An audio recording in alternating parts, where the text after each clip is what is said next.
बिस्मिल्लाहिर्रहमानिर्रहीम। Iftikhar Ahmad election transmission में आपको खुशामदीद कहता है। आज हम सिंध के हल्का NA 201 सक्खर के हवाले से गुफ्तगू करेंगे और मेरे साथ शरीक हैं इस वक्त कराची से मोहतरम असलम खान साहब, हमारे ब्यूरो चीफ़ हैं। जमील मुग़ल साहब हमारे साथ होंगे, सक्खर से नुमाइंदे ख़ुसूसी हैं। मेरे साथ स्टूडियो में मौजूद हैं मियाँ अहमद फ़ारूक, एस्ट्रोलॉजिस्ट हैं। रिमल रिजवान हैं मेरे साथ, और हमारे साथ अदनान हैदर ज्वाइन करेंगे हमें सिंध के हवाले से। मैं आज का प्रोग्राम आगाज़ करता हूँ असलम खान साहब से। असलम खान साहब, अगर आपको ये कहा जाए कि सिंध की सियासी सूरत हाल का एक इस वक्त जायज़ा लें तो क्या आप हमारे साथ शेयर करेंगे? देखिए, इस वक्त जो सूरत हाल हम बात करें कि जो NA 201 की हमने बात की, तो खुर्शीद शाह साहब पहले भी यहाँ पर एक मजबूत पोजीशन में थे और इस वक्त भी यहाँ पर एक मजबूत पोजीशन में नज़र आते हैं। ताहिर हुसैन शाह साहब उनके मुकाबले में माजी में PTI पे जब वो थे, PTI के टिकट पर इलेक्शन लड़ा, लेकिन कोई बहुत ज़्यादा टफ टाइम नहीं दिया। खुर्शीद शाह साहब ने बड़ी वाज़ेह अक्सर से 84,000 से ज़ायद वोट लिए और उनके मद्दे मुकाबिल तकरीबन 58,000 वोट ले सके थे। और जो साले इंदर साहब हैं, जो इस वक्त भी उनके मुकाबले में तवक्को की जा रही है कि वो कोई बड़ा मुकाबला करेंगे, वो 14,000 वोट ले सके। तो इस नशिस्त पे बात करें, खुर्शीद शाह साहब खासी मजबूत पोजीशन में, लेकिन जो NA 200 है, यहाँ पर एक तवक्को की जा रही है कि एक बड़ा मुकाबला होगा। वो जमील ज़्यादा बेहतर बताएंगे वहाँ पर है कि वो इस वक्त कितना बड़ा मुकाबला देख रहे हैं जहाँ नुमान इस्लाम शेख लड़ रहे हैं। इसी तरह सांगड़ की जो सीट है जहाँ शाजिया मरी है, वहाँ पर भी एक बड़े मुकाबले की तवक्को जाहिर की जा रही है। बदीर में गुज़िश्ता रोज़ आपने इफ्तिखार साहब प्रोग्राम किया, उस पर बड़ा फोकस रखा आपका,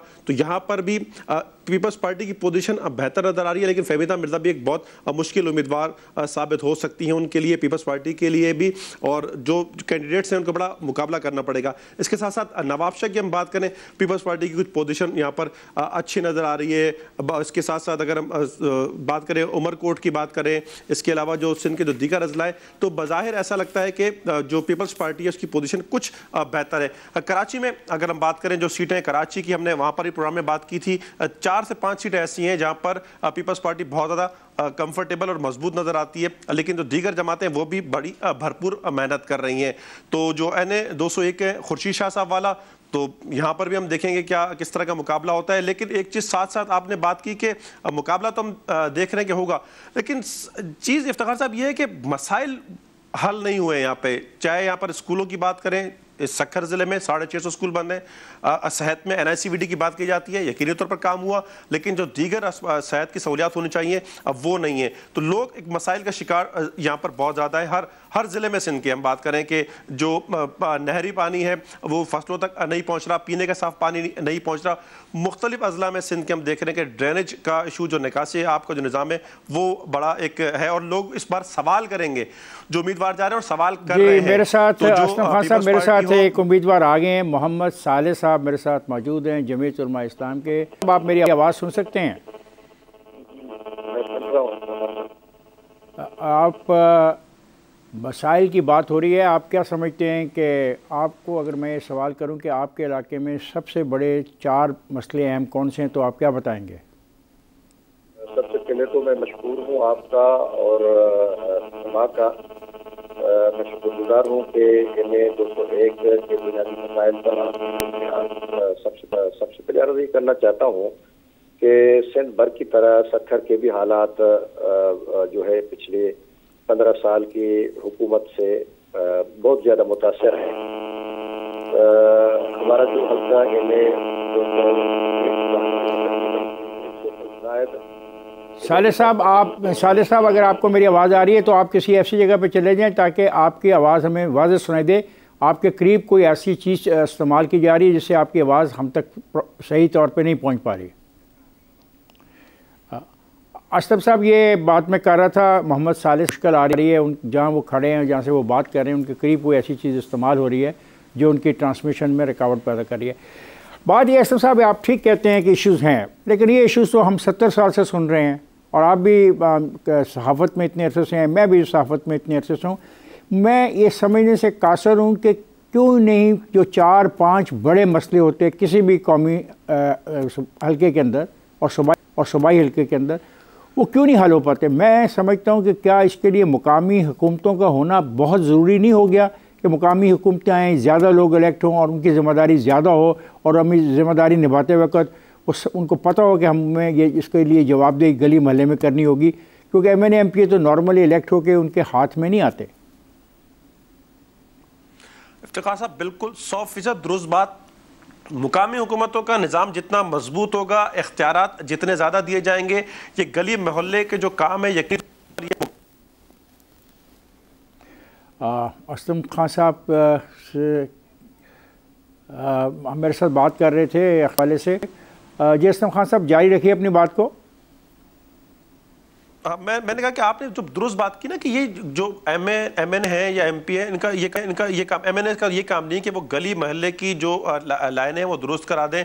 पीने का पानी यकीनी तौर पर देखें स्कीमें उन्होंने देनी होती हैं और उस पर अमल दरामद जो मुकामी हुकूमतें उन्होंने कराना होता है। ये एक बुनियादी ज़रूरत है। मुकामी हुकूमतों का निज़ाम जितना ज़्यादा मजबूत होगा, तो आज हम इसको छोड़कर बड़े मसाइल पर बात कर रहे होते हैं, लेकिन मुकामी हुकूमतें मजबूत नहीं है, उनको इख्तियारात नहीं दिए जाते, मुकामी हुकूमतों के इंतखाबात बर वक्त नहीं कराए जाते। ये उसी का खुमियाजा होता है कि जब आम इंतखाबात में ये उम्मीदवार वहाँ जाते हैं, तो जिस तरह भी साले अंदर ने कहा कि 15 साल हो गए पीपल्स पार्टी की सिंध में हुकूमत रही, तो वो असलम साले साहब दोबारा मेरे साथ आ गए। साले साहब, आप मेरी आवाज़ अब सुन पा रहे हैं? जी बिल्कुल, आवाज़ अब आपकी आवाज़ भी बहुत बेहतर आ रही है, बहुत बेहतर। साले साहब, ये जो मसाइल हैं, मसलन आपके इलाके में ख़राब सड़कें हैं, पीने के पानी का मसला है, सेहत के बुनियादी मसाइल का हल नहीं है, सालेपट में तल्लका हॉस्पिटल नहीं है, खाद वहाँ पे नहीं मिलती, ब्लैक मार्केटिंग होती है खाद की, लोग शोर मचा रहे हैं, जो कॉटन मिलों से निकलने वाला धुआं है वो लोगों के लिए अजाब बन रहा है, स्कूलों की बिल्डिंगें ख़तरनाक हद तक खस्ता हैं। क्या मैं दुरुस्त कह रहा हूँ? बहुत कम बात आप कर रहे हैं। अच्छा, इससे भी ख़राब, इससे भी ज़्यादा ख़राब है। हो सूरत हाल ये है कि सही NA 201 के तकरीबन आधे से ज़ायद हल्के को पीने का मीठा पानी दस्तयाब नहीं है। 2022 में एक ही ख़ानदान में जहरीले पानी की पीने की वजह से 1 दर्जन के करीब अफराद तहसील सालेपट में हलाक हुए, वफात पा गए। सूरत हाल यह है कि दरियाए सिंध के किनारे पर ये डिस्ट्रिक्ट सक्खर मौजूद है, मगर रोड़ी में पीने का मीठा पानी दस्तयाब नहीं है और सालेपट में पीने का जर यहाँ पर कड़वा है। ज़मीन के अंदर जो पानी है वो कड़वा है और हेपाटाइटिस तेजी से फैल रहा है, लोगों की अमवात हो रही हैं। साले साहब, ये बातें तो दुरुस्त हैं। अब मैं अगर आपसे ये सवाल करूं कि अगर आप मुंतखब हो जाते हैं तो आपके पास कोई इनका हल है? मतलब पीने के पानी को ले लें, आप कितने साल में पूरी सक्खर के NA 201 के रिहायशियों को पीने का साफ़ पानी फराहम कर सकते हैं? हम इंशाअल्लाह अपने 5 साल मंसूबे के तहत इंशाअल्लाह एग्रीकल्चर कॉलेज यहाँ पर कायम करेंगे। ये बहुत बड़ा ज़रई इलाका है सिंध का और लोगों को ज़रई सहूलियात फराहम करेंगे, जदीद नौयत के बीज फराहम करेंगे ताकि लोगों में खुशहाली आए। यहाँ पर इनकलाब के लिए, खुशहाली के लिए ज़रई इनकलाब बहुत ज़रूरी है और पीने का मीठा पानी फराहम करेंगे। हमारे यहाँ तालीम की सहूलियात न होने के बराबर, ये ठीक है, ये बात ठीक है। अब मैं आपसे पूछ रहा हूँ आपके पास हल क्या? मसलन तालीम की अगर सहूलतें नहीं हैं तो आप नए स्कूल बनाएंगे, नए कॉलेजेस बनाएंगे, पैसा कहाँ से आएगा, फंड कहाँ से आएंगे आपके पास? ये ज़रा मुझे बताइएगा। जी, ज़ाहिर है कि रिसोर्सेज तो गवर्नमेंट के अंदर मौजूद है, करप्शन हो रही है यहाँ पर। इस तरह नहीं कि वसाइल नहीं है, वसाइल करप्शन के नज़र हो रहे हैं, जिसकी वजह से बहुत बड़े बड़े मंसूबे कागजों में तो बन गए हैं मगर ग्राउंड पर कुछ नहीं है। तो हम इंशाअल्लाह जो बिल्डिंग्स बनाएंगे स्कूल की वो बहुत मयारी होंगी, सहूलियात फराहम करेंगे, बिजली की सहूलत फराहम करेंगे, 4 दीवारी फराहम करेंगे, बच्चों की कॉलेज बनाएंगे और इंशाअल्लाह ताला हम पीने का मीठा पानी फराहम करेंगे, एग्रीकल्चर कॉलेज कायम करेंगे। मुझे साले साहब ये बताइएगा, पिछले इंतखाबात में जमीयत उलमा इस्लाम के उम्मीदवार ने कितने वोट लिए थे यहाँ से? पिछले इंतखाबात में यहाँ पर सिंध भर में जो है 3 फरीकी मुकाबला हुआ था। GDA और PTI मुश्तरका थे, MMA अलहदा थी उनसे और सामने जो सिंध के हुक्मरान है वो थे। तो इस मरतबा सिंध भर में 1 to 1 मुकाबला हो रहे हैं। जमीयत उलमा इस्लाम के तमाम उम्मीदवारान और GDA के उम्मीदवारान एक दूसरे के हक में दस्तबरदार हो गए और अब 1 to 1 मुकाबला हो रहा है। पीपल्स पार्टी और एनटीपीपी। तो इस हवाले से हम जो हमारा वोट एक दूसरे की तरफ मुंतकिल हो जाएगा और कोई इस खुशफहमी में न रहे, कोई मुकाबला कहीं नरम होगा, बहुत ज्यादा मुकाबला होगा और इंशाल्लाह जीत होगी। ठीक है, शुक्रिया अपना साले साहब, आपका शुक्रिया प्रोग्राम में तशरीफ़ लाए और आपने मसाइल की बात की और आपने अपनी कोशिश का इरादा किया। दोबारा बार बार आप कोशिशें तो करते रहते हैं लेकिन अमली तौर पे लोगों को कोई फ़ायदा नहीं पहुंच रहा। मैं जा रहा हूं वापस, क्यों ना असलम खान साहब के पास चला जाओ। नहीं, मेरा ख्याल है जमील मुग़ल साहब से हम बात करें। जमील मुग़ल साहब आप मेरे साथ हैं? जमील मुग़ल साहब आप मेरे साथ हैं? जी बिल्कुल, मैं आपके साथ हूँ। अच्छा जमील मुग़ल साहब, मुझे एक बात बताएं कि ये जो ख़राबियाँ हैं, तो ख़राबियों के तो सारा हम बातें करते हैं, इन ख़राबियों को हल करने के लिए आपने देखा कि इन लोगों के अंदर कोई ऐसा जज्बा है कि इन ख़राबियों को ख़त्म करने के लिए कोशिश करेंगे? ये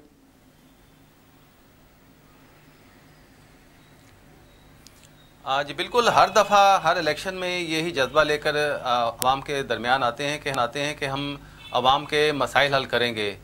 लेकिन जब ये आवाम से वोट लेकर आ जाते हैं तो कई नुमाइंदे जो हैं वो आवाम के जो उम्मीदें होती हैं उस पर पूरा उतरते हैं। जैसे खुर्शीद अहमद शाह साहब हैं, ये 88-90 से जो हैं वो इसमें सियासत में हैं और सूबाई वज़ीर भी रहे हैं, अब वफाकी वज़ीर भी रहे हैं। तो इन्होंने अपने 2 इलाके चुने हैं, एक सालेपट और दूसरा पन्नो आकिल। इनकी अपनी ज़मीनें भी हैं वहाँ पे सालेपट में। तो सालेपट में जो पूरा इलाका जब ये आए थे यहाँ पे सालेपट में, तो उनका कहना है कि हमारे यहाँ पे जो है 10,000 एकड़ जो है ज़मीन आबाद थी। उसके बाद हमने ये जो नारा केनाल चलती है, सबसे बड़ी नहर है जो सक्खर बैराज से निकलती है, वहाँ से हमने चैनल निकाले हैं, वहाँ छोटी छोटी नहरें निकाली हैं उस इलाके को, क्योंकि वहाँ की ज़मीन जो है बहुत सोना उगलती है। तो वहाँ पे ज़मींदार जो हैं जितने भी हैं उनको चैनल बना के दिए। 27 चैनल जो हैं वो उससे 1.5 लाख ज़मीन जो है आबाद हुई है।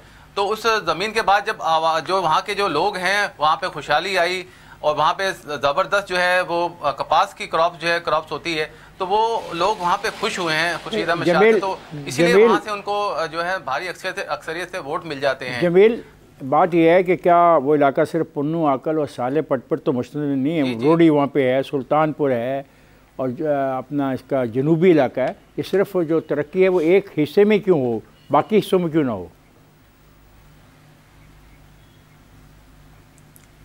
जी बिल्कुल, बाकी हिस्सों में भी हमने वहाँ पे विज़िट किया था, हमने पैकेज भी बनाया था। तो कुछ वहाँ पे लोगों ने शिकायत की है कि सन 1992 में जो तालका सालेपट है वो तालका बना था 1992 में, लेकिन अब तक वहाँ पे तालका अस्पताल नहीं है। वहाँ पे बेसिक हेल्थ यूनिट तो है यहाँ पर, लेकिन तालका अस्पताल नहीं है। वहाँ पे मसाइल भी हैं, काफ़ी मसाइल हैं। सड़कें भी हमने देखा है कि सड़कें भी टूटी हुई हैं। लोगों ने ये भी कहा है कि जमील आप इस इलाके को कवर कर रहे हैं। खुर्शीद शाह साहब से आपकी मुलाकात आखिरी दफ़ा कब हुई है कैंपेन के दौरान?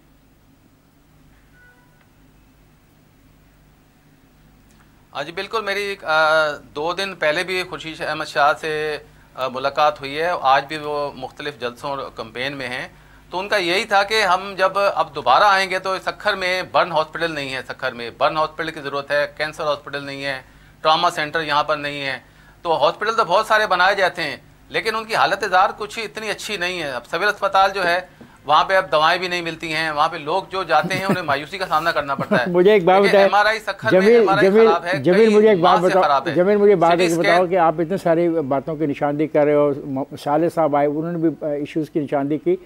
क्या हम इशू की निशानदेही करते रहेंगे या इनका हल भी है इन लोगों के पास? कभी आपने सुना जब आप इनसे मिलते हैं, गपशप मारते हैं, जब आपकी इनकी बैठक होती है, तो क्या इनके पास कोई हल भी है इन चीज़ों का? देखें जी, खुर्शीद अहमद शाह से भी जो लास्ट टाइम मैंने जब से इंटरव्यू किया था तो उनका यही कहना था कि भाई देखिए हमने NICVD बनाया है, यहाँ पे अरोड़ यूनिवर्सिटी बनाई है, यहाँ पे हमने मेडिकल कॉलेज बनाया है और जो सालेपट है वहाँ पे IBA का जो है कैंपस बनाया जा रहा है। यहाँ पे अल्लामा इकबाल ओपन यूनिवर्सिटी बनाई गई है और SIUT का बहुत बड़ा जो 500 बेड का बिस्तर का हॉस्पिटल है वो बनाया गया है। तो ये अपने जब बात करते हैं तो वो हमें चीज़ें तो गिनवाते हैं कि हमने ये काम किए हैं और आगे भी हम काम करेंगे। सखर में बताया है कि इन्होंने कहा है कि हमने सखर में लोड को कम करने के लिए रिंग रोड बनाया है, सखर बैराज को बचाने के लिए अच्छा, सखर बाईपास बनाया, जमील मैं जरा बैराज जो है तारकी वो बच जाए। जमील मुगल साहब, मैं असलम खान साहब को भी इसमें शामिल। असलम खान साहब, मेरा आपसे सवाल ये है, ये हम प्रोग्राम कर रहे हैं और मैं महसूस कर रहा हूँ कि मसाइल मुल्क भर में एक जैसे ही हैं। पीने का पानी नहीं है, सड़कें नहीं हैं, हॉस्पिटल्स नहीं हैं, तालीमी इदारे नहीं हैं। ये तो 4, 5, 6 ऐसी चीज़ें जो बुनियादी तौर पे हम हर जगह देख रहे हैं। हम आपसे बात कर रहे थे मुकामी हुकूमतों की। अब सिंध में तो मुकामी हुकूमतें हैं, उन मुकामी हुकूमतों की मौजूदगी में ये जो सारे इश्यूज़ ज़ेर बहस आ रहे हैं, क्या इसकी क्या वजह है? फिर देखिए, ये एक गैप आया था ना, ये अगर हम बात करें कि बर वक्त इंतखाबात ना होना, जो गैप आया ना, अगर हम इसको देखें तो बर वक्त इंतखाबात नहीं होते, एडमिनिस्ट्रेटर लगाए जाते हैं, एडहॉक पर जब सिस्टम चलाया जाता है तो फिर ये मसाइल बढ़ते चले जाते हैं। कराची में भी हमने ये देखा, तो इफ्तिखार साहब सिंध में भी ये सूरत हाल रही। बर वक्त बल्दियाती इंतखाबात का ना होना मसाइल के बढ़ने की वजह है। और आपने एक बात और की कि आप मुल्क भर में देख रहे होंगे पीने के पानी का मसला है, सर स्कीमें बनती हैं, तरक्याती स्कीमें बनती हैं, कहीं मामला करप्शन वाला चल जाता है। आपने गुज़िश्ता रोज़ एक बात की थी, गवर्नेंस, बहुत सारे इश्यूज गवर्नेंस से मुंसलिक भी होते हैं कि अगर गवर्नेंस दुरुस्त हो जाए तो वो मामला भी सेटल हो जाता है। असद साहब, मेरा ख्याल है कि हमें भी थोड़ी बहुत अपनी गवर्नेंस दुरुस्त करनी होगी और मुझे जाना है। फिर ब्रेक पे मैं जा रहा हूँ, जब ब्रेक से वापस आऊँगा आपसे, खुशी शाह साहब से, रिमल से, अदनान हैदर से, अम्मी अहमद फ़ारूक से हम बात करेंगे। ख़वातीन हज़रात, मैं जा रहा हूँ ब्रेक पर, जाएगा नहीं, हमारे साथ रहेगा।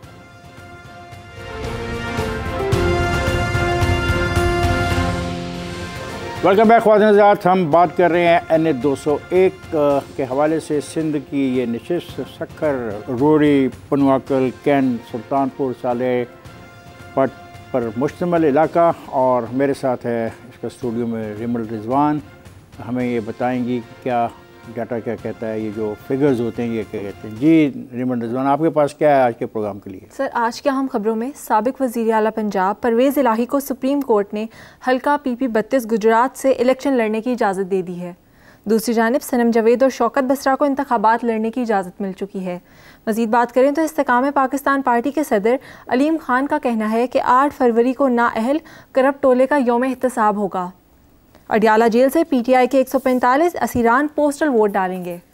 तांदियावाला की जानिब चलते हैं। तांदियावाला में रजब अली बलोच मरहूम के भाई गौहर अली बलोच के मुकाबले में इनकी बेवा आयशा रजब बलोच के इंतखाबी मैदान में उतरने से कौमी असम्बली के इस हल्के में इस्तेकाम पाकिस्तान पार्टी के हुमायूं अख्तर खान की कामयाबी की राह हमवार हो गई है।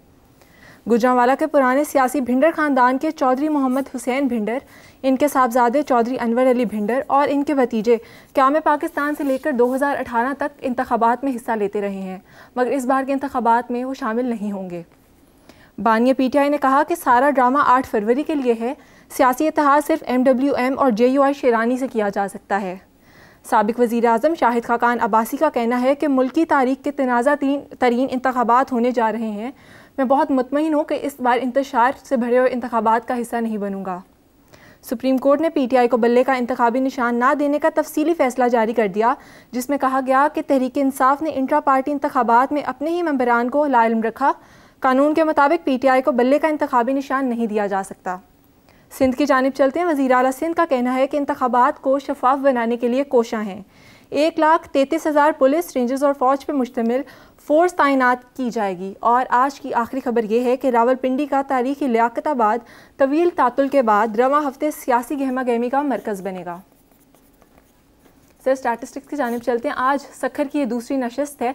इसमें देखते हैं कि कितने पोलिंग स्टेशंस होंगे, वोटर्स कितने हैं, जिसमें मेल और फीमेल की हम तादाद की बात करते हैं तो इस हल्के में कुल 258 पोलिंग स्टेशंस हैं, जबकि रजिस्टर्ड वोटर्स की तादाद 3,76,504 है, जिसमें मर्द वोटर्स 2,01,736 जबकि ख़वातीन रजिस्टर्ड वोटर्स 1,74,768 हैं। 2024 के इंतखाबात में देखा जाए कि कौन से उम्मीदवारान मध्य मुकाबिल होंगे, कि इनके दरमियान तगड़ा मुकाबला देखने में सामने आएगा। तो सबसे पहले पाकिस्तान पीपल्स पार्टी से खुर्शीद शाह इंतखाबात में हिस्सा लेंगे, जिनका मुकाबला करेंगे जमीयत उलमा इस्लाम के मोहम्मद सालेह, और तीसरे कैंडिडेट हैं आज़ाद उम्मीदवार ताहिर हुसैन शाह। 2018 के हवाले से बात की जाए कि किन उम्मीदवारान के दरमियान मुकाबला हुआ, तो 3 अहम उम्मीदवार जिनके दरमियान मुकाबला देखने में सामने आया, ये नशिस्त 206 थी।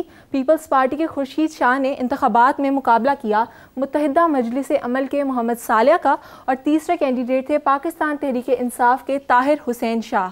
देखा जाए कि जीत और हार का तनासब क्या रहा, किस जो उम्मीदवार है उसने किसको शिकस्त दी, तो यहाँ पे खुर्शीद शाह ने शिकस्त दी ताहिर हुसैन शाह को, जिनका ताल्लुक था पाकिस्तान तहरीक इंसाफ से, और वोटों का मार्जिन कुल 25,000 के करीब रहा, जबकि टर्न आउट हल्के का 68.14% रहा। चलते हैं हल्के की सूबाई नशिस्तों की जानिब के 2024 में इस मरतबा हल्के में कितनी सूबाई असम्बली की नशिस्तें हैं। इसमें सूबाई असम्बली की 2 नशिस्तें हैं, जिसमें PS-22 और PS-23 शामिल हैं। शुक्रिया रिमल। मेरा ख्याल है मेरे साथ अदनान हैदर साहब हैं। अदनान हैदर साहब एक सहाफ़ी हैं और ये पिछले दिनों सिंध का दौरा कर रहे थे। आइए उनसे कुछ जानने की कोशिश करते हैं। अदनान, आप कैसे हैं? ठीक हैं सर? बिल्कुल ठीक ठाक, अल्लाह करम सर। अदनान, मैं आपसे ये पूछना चाहूँगा कि सिंध में आपने जो दौरा किया उस वक्त क्या लोगों में इलेक्शन की कोई मुहिम का आगाज़ हो चुका था? अच्छा इफ्तिखार साहब, मैं ये बताना मेरे लिए, मैं चाहता हूँ कि अपने पाकिस्तान का ये पहलू ज़रूर बताऊँ कि मैं तकरीबन पाकिस्तान के कुछ 37 शहर फिरा हूँ इलेक्शन के लिए। तो साउथ पंजाब और सिंध में मुझे भरपूर इलेक्शन एक्टिविटी नजर आई है और लोग इलेक्शन को लेके बड़े मुतहर्रिक हैं। साउथ पंजाब भी मुजफ्फरगढ़, मुल्तान और रहीम यार खान और बहावलपुर का ये शहर, जबकि सिंध मैं पूरा सिंध फिरा हूँ। हर सिंध के हर शहर में गया हूँ, परचम लगे हुए नजर आए हैं, बैनर्स लगे हुए नजर आए हैं, लोग बहुत एक्साइटेड हैं वोट करने के लिए। पूरे सिंध की बात है। जो फ्लेवर मुझे सक्खर में आप पूछ रहे हैं वो पूरे सिंध में ही नजर आया मुझे। नहीं, सक्खर में ख़ास तौर पे मैं इसलिए इंटरेस्टेड हूँ कि आज मैं प्रोग्राम कर रहा हूँ और खुर्शीद शाह साहब मेरे साथ लाइन पे हैं। आप मेरे साथ रहिएगा। अदनान, ज़रा मैं खुर्शीद शाह साहब से बात कर लूँ। खुर्शीद शाह साहब, आप मेरे साथ लाइन पे मौजूद हैं? जी हाँ, जी हाँ। बहुत बहुत शुक्रिया आपका, वक्त निकाला। इतनी मसरूफियात हैं, आप लोगों में फंसे हुए हैं, लोगों से वोट मांग रहे हैं। आपके इलाके के मसाइल तो वही हैं जो सारे पाकिस्तान के हैं। ख़राब सड़कें, पीने का पानी, सेहत का बुनियादी मसला, एजुकेशन सिस्टम का अच्छा ना होना। और आपसे मैं ये उम्मीद करता हूँ और ये पूछना चाहता हूँ कि आपको ये मसाइल का पता तो है, इसका हल क्या करेंगे? ख़ास तौर पे पीने के पानी के हवाले से आपके ज़हन में क्या प्रोग्राम है? देखें, पहली बात तो ये है कि हर जगह पे मसले ज़रूर होंगे, मगर सक्खर में अगर कोई मसला है तो वो पानी का मसला है। मैं सिंध गवर्नमेंट का मशकूर हूँ कि उन लोगों ने अभी इलेक्शन से पहले हमारी टीम का प्लान की, रोड़ी की 2 अरब की अप्रूव की थी और वहाँ काम 80% हो भी गया है और सक्खर की 2 अरब 70 करोड़ की स्कीम अप्रूव हो गई है, जो 35 MG उनकी कैपेसिटी है और हमने वो 15 साल के लिए वो स्कीम को प्लान किया है। और बाकी जितने इशूज हैं स्कूल, कॉलेजेस और बेहतर फैसिलिटीज हॉस्पिटल्स की और ये जितनी भी है वो मौजूद है। सक्खर में आज कहीं से भी कोई बंदा आता है तो फ्री इलाज उनका होता है, चाहे वो इनएक्टिविटी हो, SIUT हो या गम्बट हो या बच्चों का अस्पताल हो। करोड़ों रुपए की लागत होती है मगर फ्री ऑफ कॉस्ट। शाह साहब, इस बात में कितनी हकीकत है कि 650 स्कूल आपके इलाके में बंद पड़े हैं? बिल्कुल कोई ऐसी हकीकत नहीं, बिल्कुल बंद है, ये मैं मानने के लिए तैयार हूँ, मगर 650 नहीं है। अभी यहाँ तक कि मैंने इस मतलब इलेक्शन में ये अनाउंस किया है तो हम बच्चियों की तालीम पे अब ज़्यादा तवज्जो देंगे और मैंने वो बेड़ा उठाया हुआ है। इसलिए तकरीबन पहले साल में 5 क्लासरूम, 5 टीचर और गर्ल्स स्कूल तामीर करेंगे और जो बच्चियों के होंगे क्योंकि मैं चाहता हूँ कि सबसे बेहतर मुल्क तब बनेगा जब मदर बेसिक प्राइमरी स्कूल जो वो हमारे पास हो, क्योंकि सारे पाकिस्तान में असल प्रॉब्लम वही है कि हमारे पास बेसिक प्राइमरी स्कूल नहीं है। बेसिक प्राइमरी स्कूल माँ की गोद होती है, वो पढ़ी लिखी नहीं है। हमारा टारगेट है 5 साल, 10 साल, 15 साल लगे, 20 साल लगे, 50 साल लगे, हम अपने बच्चियों को पढ़ाएं और उनको फैसिलिटेट करें, स्कूल दें और ये टारगेट अब हमारे है बाकी हमने काफ़ी टारगेट खुर्शीद साहब अचीव किया है। खुर्शीद साहब, मुझे बताएं कि सालेपट में जो कार्टन बिलों से निकलने वाला धुआं है, वहाँ के मुकामी आबादी के लिए बहुत एक जहरीली सांस लेने वाली हवा पैदा कर रहा है। और इसके अलावा मुझे ये भी पता लगा है कि सालेपट में कोई तरह का हॉस्पिटल ही नहीं है, हालांकि आपने इस इलाके के लिए सुना है बहुत काम भी किया है। देखें, साल का अस्पताल अप्रूव हुई है हमारी, अस्पताल जो भी हमारी है उसको हमने पब्लिक PPHI को दिया है, दिन रात वो चलती है। साल का अस्पताल की स्ट्रेंथ 20 बेड होती है, जो वाहिद साल का अस्पताल होगी जो तकरीबन 40 बेड होगी। अच्छा, आप मुझे बताएंगे कि आप के जो भिम्बरो है बरादरी है, महर हैं, जतोई हैं, चाचड़ हैं, शेख हैं, बाजवा, कौन सी बरादरी सबसे ज़्यादा आपके साथ खड़ी है और आप अपने मुखालिफ को कितने वोटों से शिकस्त देने की पोजीशन में हैं इस वक्त? मुझे कोई ताकत नहीं कि मैं किसी को शिकस्त दूँ, ये तो रब के हाथ में है, रब ही फैसला करता है। ये सारी बरादरियाँ मेरे साथ हैं और काबिल एहतराम है, काबिल इज्जत है। सारी बरादरियाँ 90% मेरे साथ। अगर आप इंतखाब में जीत जाते हैं और आपको खुद फैसला करना हो कि आप 2 काम 5 साल में पूरे ज़रूर करके जाएंगे, तो वो कौन से 2 काम होंगे? सबसे पहले primary school 5 room 5 bathroom 5 teacher 10 primary तवज्जो दूंगा। सेकेंडली मेरा तवज्जो होगा रोड कम्युनिकेशन, जो मैंने तकरीबन 85% कंप्लीट किए हैं। मैं और कनेक्ट कर रहा हूँ कच्चे के इलाकों को पक्के के इलाके से। रेवोल्यूशन अगर आ सकता है दुनिया में तो रोड कम्युनिकेशन से आता है, इसको कबूल करें। मेरा आखिरी सवाल आपसे ये है कि ज़राअत के हवाले से भी इस इलाके में कहते हैं कि बहुत कैपेसिटी है, लेकिन जो खारा पानी है उसकी वजह से ज़राअत को नुकसान पहुँच रहा है। इसके लिए भी कोई आपके ज़हन में प्रोजेक्ट है? जी, पानी सिंध में है, खारा पानी जो नीचे से होता है तो कोई इस्तेमाल नहीं करता। हम एग्रीकल्चर पे पाकिस्तान पीपल्स पार्टी 100% तवज्जो दे रही है और ये हमें क्रेडिट जाएगा। आप इसको चेक भी कर लें कि पाकिस्तान पीपल्स पार्टी के दौर में 2010-11 में 27% ग्रोथ थी, जो आज तक रिकॉर्ड है, कभी नहीं। तो 27% ग्रोथ, अभी जो ग्रोथ है हमारी वो 2.5-3%। खुर्शीद साहब, आप क्या समझते हैं कि 8 तारीख को जो इंतखाबात होने जा रहे हैं ये पुरअमन इंतखाबात होंगे, इसमें खुदा न खास्ता ऐसा कोई वाक़या नहीं होगा जिससे हमें नुकसान पहुँचे, आवाम को नुकसान पहुँचे, ये पाकिस्तान की फेडरेशन को नुकसान पहुँचे? जी, इलेक्शन अगर पुरअमन तरीके से हो जाए और न्यूट्रल हो जाए, साफ सुथरी हो जाए, तो इससे बेहतर और कोई बात नहीं है। पाकिस्तान इससे मजबूत होगा, कमजोर नहीं होगा। बहुत बहुत शुक्रिया खुर्शीद शाह साहब, आपने वक्त निकाला। आप हमारे खुर्शीद शाह साहब से हमारी जो बात हो रही थी मेरी अपना अदनान हैदर से, तो अदनान हैदर को मैं दोबारा शामिल कर दूँ। जी अदनान, हम बात कर रहे थे, आपने खुर्शीद शाह साहब की बातें सुनोगी। आप मुझे बताएं कि आप जब सखर के इलाके में गए तो क्या इनके इशू जो ज़ेर बहस आ रहे हैं, कोई उम्मीद है आपको वहाँ पे लोगों से मिल के जब आए तो कि उनको होप हो कि ये दुरुस्त हो जाएंगे, ठीक हो जाएंगे, मामला हल हो जाएंगे?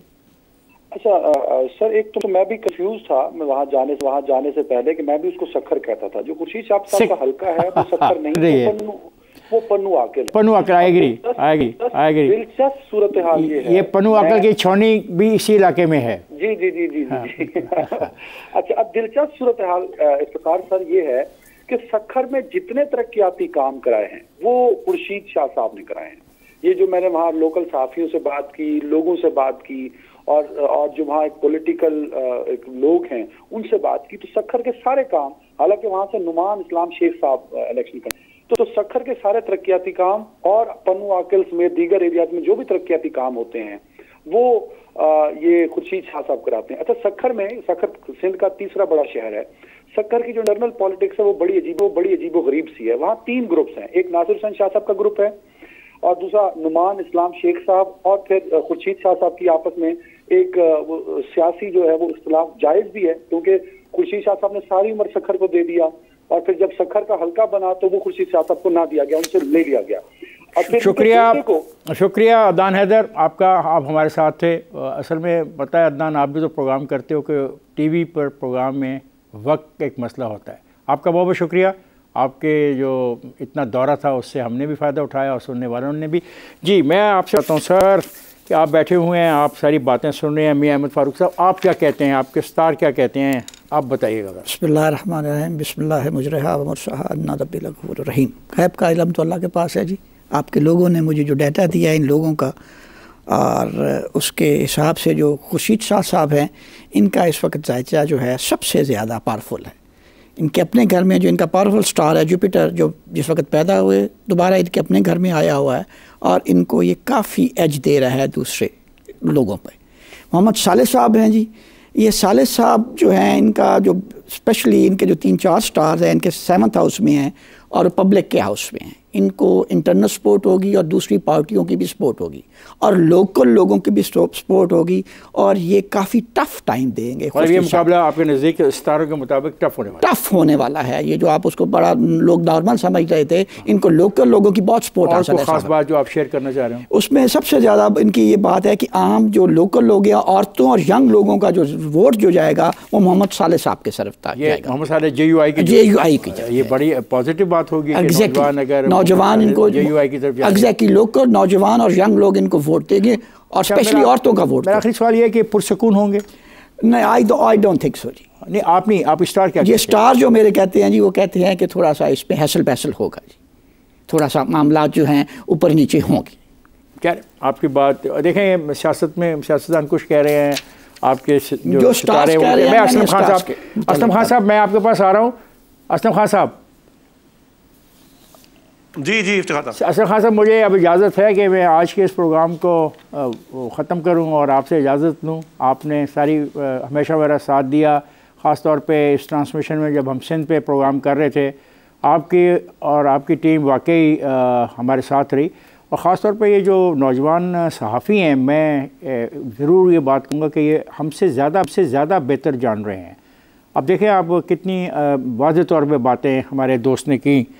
अब आप वाइंड अप करना चाहेंगे हम आज प्रोग्राम को? बताइए कोई ख़ास चीज़ जो आपने महसूस की हो इस सारी इलेक्शन कैंपेन में अब तक, बतौर ब्यूरो चीफ समा, जो कि आप पूरा का पूरा सिंध आपके पास है। सर देखें, कैंपेन शुरू हो चुकी, अभी तक मामला पुरअमन अंदाज में, और हमें दुआ करनी चाहिए कि आइंदा भी मामला पुरअमन अंदाज में रहे। लेकिन जैसे सितारे भी कह रहे हैं कि कुछ ना कुछ थोड़ी बहुत तो गड़बड़ होगी, लेकिन मजबूरी तौर पर दुआ की जानी चाहिए कि हालात पुरअमन तौर पर रहे। और सर आपने अगर हम बात करें कि बदीन का मामला भी हल्का, उसको भी फोकस किया आपने, सक्खर का जो मामला था उसको भी फोकस किया, कराची के जो इशूज़ थे बिलखुसूस पानी का जो मसला था उसको भी इस ट्रांसमिशन में, इंतखाबात पर हम बात कर रहे थे, जो उम्मीदवार थे उन पर बात कर रहे थे, लेकिन साथ साथ जो कराची के बड़े मसाइल थे, सिंध के बड़े मसाइल थे, उस पर भी हमने इस ट्रांसमिशन में बात की। गहमागहमी शुरू हो चुकी है पूरे सिंध में, उम्मीदवार मैदान में आ गए।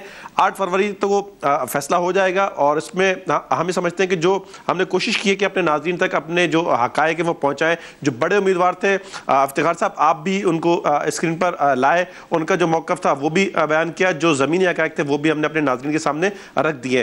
तो ये एक तासुर था कि शायद मुहिम शुरू नहीं हो रही, लेकिन इफ्तिखार साहब मुहिम है। जिस तरह अदनान ने बताया कि बैनर्स भी लगे हैं, उम्मीदवार मैदान में उतर गए हैं, कराची में भी हम देख रहे हैं कि मुलाकातें हो रही हैं, एक दूसरे की हिमायत हासिल की जा रही है, कॉर्नर मीटिंग्स हो रही हैं, तो गहमा गहमी अब हो चुकी है। कुछ ताख़ीर हुई, लेकिन शुक्रिया असलम खान साहब, आपका बहुत बहुत शुक्रिया। आज मेरे साथ असलम खान साहब मौजूद थे, ब्यूरो चीफ हैं कराची समक में। मेरे साथ जमील मुग़ल साहब से मौजूद थे, नुमाइंदा ख़ुसूसी सक्खर। मेरे साथ अदनान हैदर साहब थे, यंग जर्नलिस्ट हैं।